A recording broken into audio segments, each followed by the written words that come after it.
안녕하세요. 차트메이트입니다. 이번에는 저번에 한번 분석을 했었던 코인 중에 NFT 게임 코인인 마이네이버 앨리스를 분석해 보려고 해요. 재분석 한번 해달라고 요청이 와가지고 방송하게 됐습니다. 우선 제가 이번에 이 트레이딩뷰 블랙 프라이데이 세일에 유료 결제를 했다가 기본 차트를 이제 다 날려먹어가지고 여태까지 분석했던 차트들이 다 사라졌습니다. 그래서 앨리스도 그때 그려놓은 것도 사라졌는데, 그래서 새로 분석했었던 게 이제 이런 거거든요. 한번 이거를 다시 한번 지워보고 분석을 해보도록 하겠습니다. 이제 저번이랑 좀 다르게 고점을 넘겼기 때문에 지지저항 추세 그리던 방식으로 안 하고 추세를 한번 잡아보도록 할게요. 우선 날봉에 로그는 켜져 있습니다. 저항선을 먼저 그어볼게요. 추세줄 이렇게 이어버리면 이제 이런 저항선이 좀 있죠. 그래서 이거는 레지스턴스로 바꿔주고, 이제 아래쪽에서 올라가는 거에서 채널을 크게 한번 그려보도록 하겠습니다. 여기서 이제 패러럴 채널로 가장 저점이었던 부분과 그 다음 저점이었던 부분을 연결을 하면 그 뒤에서도 반등이 나오죠. 그래서 세 번째 포인트는 첫 번째, 두 번째 포인트를 찍었던 가장 큰 고점. 그래서 세 번째 포인트를 찍으시면 됩니다. 하지만 이제 이 구역을 뚫고 올라가서 지지받고 하는 그림들이 있죠. 그래서 이거를 채널을 두 배로 확장을 시킬 거예요.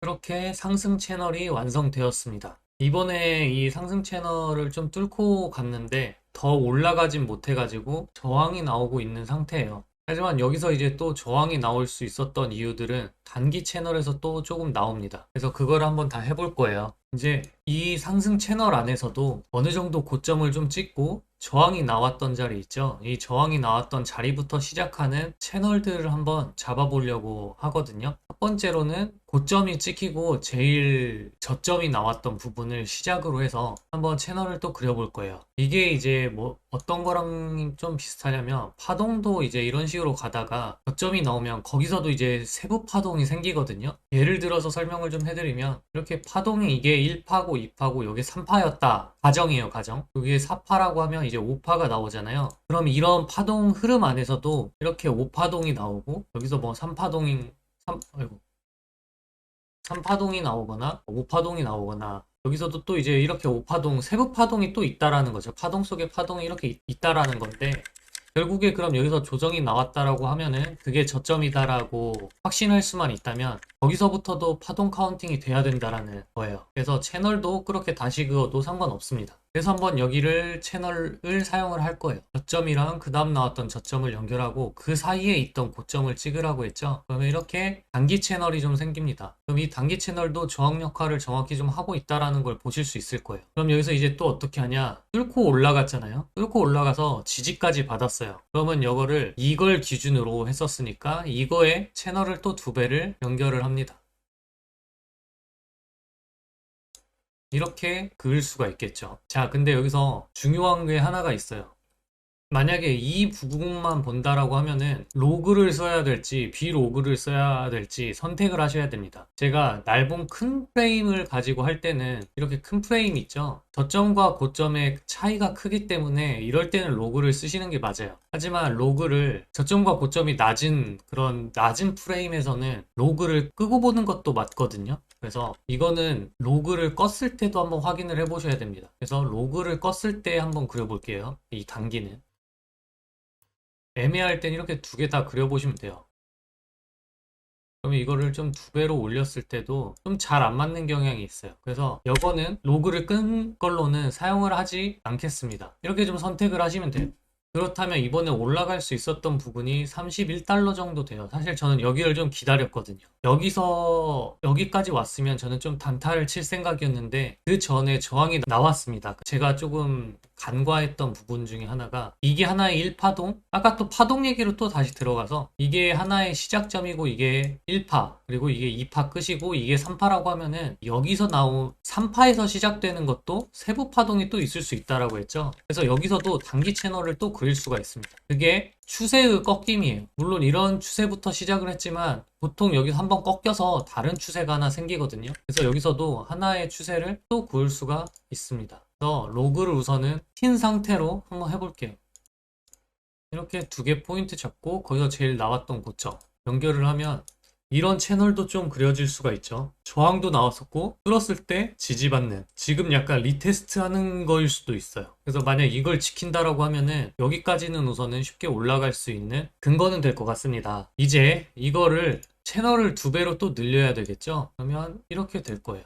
단기 채널로도 점점 조금 복잡해지는데 저랑 같이 그려오면서 봤기 때문에 이해가 좀 되실 거예요. 그래서 이런 추세도 있다 라고 좀 생각을 하시면 되고, 그 다음에 제가 아까 로그를 끈 거를 한번 더 확인을 해봐야죠. 더 단기기 때문에 로그를 한번 또 해봐야 됩니다. 그럼 또 한번 로그를 여기다 똑같이 놓고 여기다 찍은 다음에 여기는 비로그용 해서 이렇게 한번 보면 돼요. 우선 저항은 좀 나온 것 같은데 이거를 좀 2배로 채널을 그려볼까요? 그래서 이런 자리는 저항이 좀 나오는, 어떻게 보면 단기 채널에서의 저항, 로그를 껐을 때 그런 저항을 맞고 지금 좀 내려온 상태로 보이긴 합니다. 이렇게 채널을, 이 파란색은 로그를 껐을 때만 보시면 돼요. 그리고 로그를 켰을 때는 파란색은 무시하셔도 됩니다. 검은색들만 이제 보시면 돼요. 그러고 또 뭐가 있었냐면 여기서 추세선을 또 한번 그어 볼게요. 여기서 이제 고점, 그리고 여기 나왔던 고점을 연결을 하면은 이런 추세선이 또 하나가 있거든요. 저항 추세선. 그 저항 추세선이랑 단기 B로그 채널에서도 상단이었기 때문에 저항이 좀 나올 만한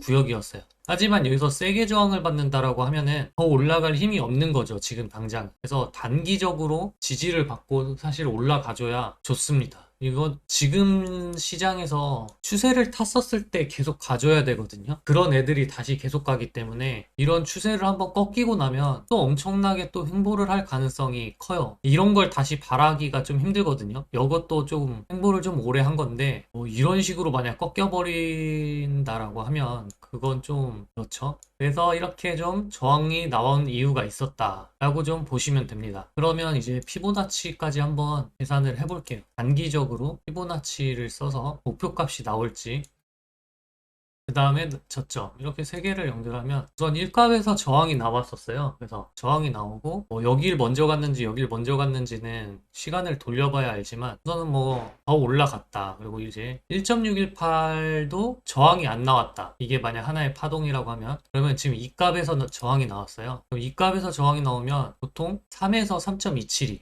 에서 파동이 나옵니다. 그래서 얘의 이 단기적으로 봤을 때의 목표 가격은 이 정도 되는 거예요. 그럼 여기다가 제가 한번 인기 파동 목표 이렇게 좀 입력을 해놓고, 이 가격은 한 36, 38달러 정도 되네요. 그러면 여기서도 저는 더러워 보이는 거는 좀 지우고, 그러면 여기 파동, 여기서 시작했을 때는 또 겹치는 게 있을지,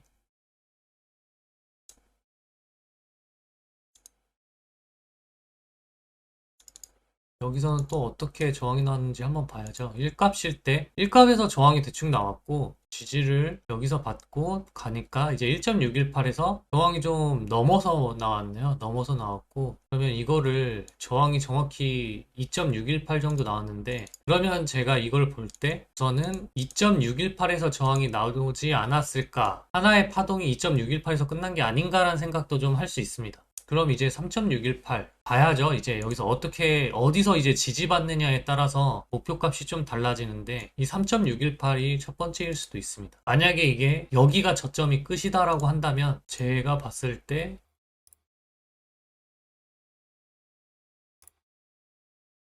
딱 이 정도 되네요. 3.618 정도 되겠네요. 근데 만약에 더 떨어진다라고 하면은 이 단기 파동 목표 구간이랑 겹치는 구간에서 우선은 거기까지는 올라갈 가능성이 크다라고 좀 볼 것 같습니다. 그래서 만약 이 두 구간을 공통적으로 잡는다라고 하면 이런 자리가 되겠죠. 34달러부터 이런 자리는 저항이 또 한 번 나올 수 있는 자리다. 이렇게 보시면 될 것 같습니다. 하지만 다른 채널로 이제 봤었을 때 여기 구간 가격은 그렇고, 채널상 위에 이제 여기서부터 시작했던 채널의 상단은 오늘 기준으로 뭐 31달러 정도 돼요. 이렇게 해서 그 다음에 이 가파르게 했던 거에 대해서 상단은 내일 정도, 내일 모레 정도의 기준으로는 42달러 그 정도 되겠네요. 그리고 이제 거대한 채널, 가장 큰 채널이죠. 가장 큰 채널의 상단은 60달러 정도 됩니다. 이 60달러는 여기 꼬리기 가격이기도 해요. 그래서 앨리스는, 저는 우선은 여기까지는 보고 있거든요. 이 큰 채널의 상단까지는 좀 보고 있고, 보통 지금 다른 코인들, 갈라코인이나 고점을 넘겼고 바이낸스에 선물 차트가 있는 코인들은 이런 구간을 넘으면 진짜 위를 아주 더 많이 가죠. 더 이제 미친 듯이 가는 그림을 보여주고 있기 때문에 저는 최소 여기를 보고는 있어요. 그러기 위해서는 지금 여기서 저항받으면 조금 길어지겠다라는 생각은 듭니다. 이런 목표 구간까지 좀 딜레이가 많이 될 수도 있다 라고 좀 생각을 해요. 이런 채널 하나를 다시 터치를 하러 가는 거는, 이거는 여기까지 돈을 썼는데 굳이 그렇게 해야 되나? 라는 생각도 좀 들어요. 그리고 이제 앨리스 게임이 원래는 출시가 2022년 1월 달이었어요. 이 1월 달에 출시가 되려고 했었는데, 그때 발표로는 이제 조금 미뤄질 것 같다라고 얘기를 해서 저도 한 3월 달 내에는 게임이 좀 나올 것 같은데, 사실상 그 게임이 나와야만 앨리스 코인이라는 것 자체가 쓰임 용도가 있기 때문에 이렇게 좀 느리게 가는 이유가 또 그런 것도 좀 있지 않을까라는 생각도 좀 들어요. 이렇게 해서 앨리스는 다른 건 볼 필요 없을 것 같고 이 정도 추세만 좀 보면 될 것 같습니다. 그래서 만약에 여기서 떨어진다라고 하면은 최대한 좀 양보할 수 있는 가격의 근처가 제 기준에서는 저는 20달러에서 22달러 정도까지는 괜찮은 것 같아요. 그나마. 하지만 그 밑으로 간다라고 하는 거는 16달러 이렇게 다시 간다? 18달러? 이거는 좀 좋아 보이진 않습니다. 이렇게 앨리스 코인 분석은 마치도록 하겠습니다. 그러면 다음 코인으로 또 뵐게요.